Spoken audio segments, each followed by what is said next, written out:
दोस्तों, आज की इस कहानी में चोट खाए हाथों की आजमाइश, अपनों की बेरुखी और एक माँ की हिम्मत का ऐसा इम्तिहान होने वाला है जिसे देखकर आपकी आंखें भर आएंगी।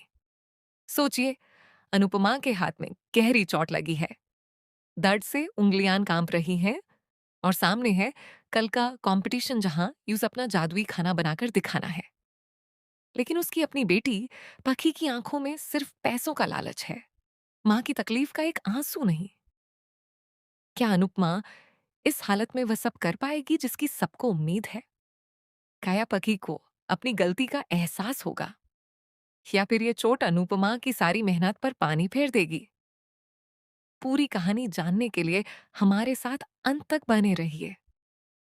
घर के अंदर का माहौल आज कुछ अलग था। हवा में एक अजीब सी उदासी और बेचैनी थी। हर कोई अपने काम में लगा हुआ था कि तभी अनुपमा ने अपना हाथ आगे बढ़ाया और सबकी नजर उस हाथ पर जाकर थम गई। उसके हाथ पर एक गहरी चोट थी, जैसे किसी तेज धार ने उसकी नर्म उंगलियों को चीर दिया हो। खून की हल्की सी लकीर सूख चुकी थी, लेकिन जख्म अभी ताजा था। अनुपमा के चेहरे पर दर्द साफ दिख रहा था, मगर उसने होठों को भींच लिया। उसकी आदत ही कुछ ऐसी थी, दर्द को छुपा कर सबकी चिंता करना। घर वालों की आंखों में अलग अलग भाव थे। किसी को चिंता हुई, किसी को हैरानी, और किसी की आंखों में कुछ और ही था। पखी की नजार भी उस हाथ पर पड़ी और उसका चेहरा बदल गया। पखी ने जब अनुपमा के हाथ की चोट देखी तो उसका दिल तेज धड़क उठा। मगर दोस्तों, इस चिंता का रंग कुछ और था। पखी के चेहरे पर जो भाव उभरे, वो मां के लिए फिक्र नहीं, बल्कि अपने भविष्य के लिए डर थे। उसकी आंखों में अनुपमा का जख्म नहीं, उस जख्म की वजह से होने वाली नुकसान की तस्वीर घूम रही थी। वह भागी चौपी अनुपमा के पास आई और उसने उस हाथ को पकड़कर देखना शुरू कर दिया। हर उंगली को गौर से देखा, जैसे वो चोट नहीं, कोई गणित का सवाल हो। पखी के मन में तूफान उठ रहा था। कल कंपटीशन का दूसरा राउंड है और अनुपमा को अपनी रासुई की जादूगरी दिखानी है। लेकिन इस हाथ के साथ, इस दर्द के साथ, क्या अनुपमा आज जैसे खाना बना पाएगी? पक्षी के जहन में पैसों की गिनती शुरू हो चुकी थी। प्राइज मनी का हिस्सा, उसका हक, उसका सपना, सब कुछ धागा धागा होता दिख रहा था। यही वह मोड़ था जहां अनुपमा की चोट ने घर के अंदर एक नई जंग छेड़ दी। पाखी ने बिना किसी लिहाज के अनुपमा के सामने ही बोल दिया, देखना, अब चाहे कुछ भी कर लें, आपका यह सपना कभी पूरा नहीं होगा, और ना ही आप इन पैसों से अपना घर बना सकती हैं। अनुपमा की आंखों में एक गहरी चोट उतार गई, पर वो वही चोट नहीं थी जो हाथ में लगी थी। ये चोट उसके दिल में लगी। उसकी अपनी बेटी, जिसे उसने सीने से लगाकर बड़ा किया, आज उसके सपनों को कुचल रही थी। अनुपमा कुछ नहीं बोली। उसने आंखें नीचे कर ली। उसकी खामोशी में पूरी दुनिया का दर्द था। ऐसा लगता था जैसे मानो अनुपमा को जीने के लिए, कुछ भी करने के लिए पखी की परमिशन चाहिए। उसका अपना घर, अपने सपने, अपनी पहचान, सब कुछ जैसे पक्षी की उंगलियों के इशारों पर थम गया हो। मगर अनुपमा के साथ एक इंसान खड़ा था जो यह सब सुन नहीं सकता था। दिग्विजय।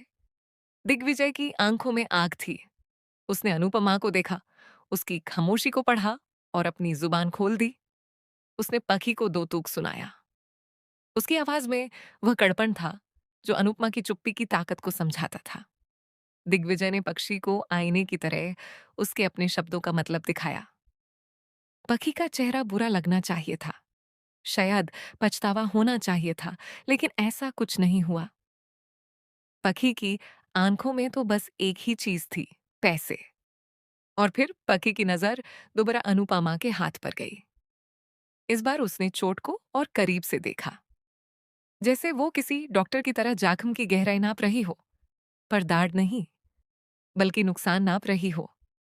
उसकी सांस फूल गई, आंखें फैल गईं और उसके होश उड़ गए। पखी को चिंता तो हुई, लेकिन उसकी चिंता का करा अनुपमा का दर्द नहीं था। पखी को इसलिए बुरा लग रहा था कि कल कंपटीशन का दूसरा राउंड है। कल सुबह अनुपमा को किचन में जादुई खाना बनाकर दिखाना है। जज सामने होंगे, पूरा शहर देखेगा और साथ ही होगी वो प्राइज मनी जिसका बड़ा हिस्सा पखी की जेब में आना था। पखी के मन में बस यही चल रहा था, अगर अनुपमा ने आज ठीक से परफॉर्म नहीं किया, अगर उसने वैसा खाना नहीं बनाया जैसा हर बार बनाती है, तो वह प्राइज जीत नहीं पाएगी। जीत नहीं तो पैसे नहीं, पैसे नहीं तो उसका हिस्सा भी हाथ से चला जाएगा। उसकी आंखों में मां के जख्म की जगह नोट गिन रहे थे। एक मां के हाथों की चोट देखकर बेटी की आंखें भर नहीं आए, बल्कि उसकी आंखों में अपनी दौलत डूबती दिखाई दी। अनुपमा की आंखों ने यह सब पढ़ लिया, फिर भी वो चुप रही। उसका दिल टूटा, लेकिन उसने अपने हाथ की तरफ देखा। सूजी हुई उंगलियां, लाल निशान और दाढ़ की तीस। उसकी आंखों के सामने कंपटीशन की तस्वीरें घूमने लगीं। बड़े बड़े सपने थे, उसने अपने हाथों के दम पर सच करने थे।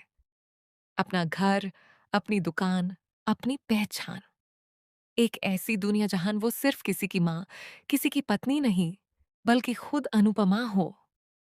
और आज वही सपने एक चोट की वजह से धुंधले पड़ते जा रहे थे। मगर अनुपमा ने हिम्मत नहीं हारी। उसने अपने जख्म पर हल्की सी पत्ती लपेटी, आंखों में आंसू नहीं आने दिए और दिल में सोच लिया कि चाहे हाथ में कितना भी दाढ़ क्यों ना हो, वो अपना जादुई खाना जरूर बनाएगी। क्या उसकी उंगलियों का दाढ़ उसकी रूह की आग के आगे टिक पाएगा? अब सवाल ये उठता है कि इस चोट के साथ अनुपमा कैसे कमाल करेगी।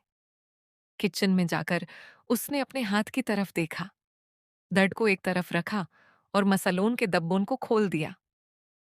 कढ़ाई चाट गई, तेल की खानक हुई और जैसे ही जीरा चिदकने लगा, अनुपमा की आंखों में एक अलग ही तेज आ गई। मगर दोस्तों, चोट लगे हाथों से खाना बनाना उतना आसान नहीं जितना दिखता है। हर चम्मच उठाने में दाढ़, हर मसाला डलने में झंझनाहट, हर पतीले को पकड़ने में उंगलियों की चिल्लाहटें। फिर भी अनुपमा ने कदम नहीं रोका। क्या उसका जादुई खाना उस दर्द के आगे भी सबका दिल जीत पाएगा? और पाकी की आंखों में अब भी सिर्फ पैसे ही हैं, या उसे अपनी मां की असली ताकत का अंदाजा होगा? आगे की कहानी में ये चोट अनुपमा की हार बनेगी या उसकी सबसे बड़ी जीत? जानिए अगले अपडेट में, क्योंकि स्टार प्लस के सबसे मशहूर शो अनुपमा की कहानी अब ऐसे मोड पर है जहां हर पल दिल चीरने वाला है। तब तक चैनल को सब्सक्राइब करें, घंटी दबाइए और आंखें खुली रखकर इंतजार करें।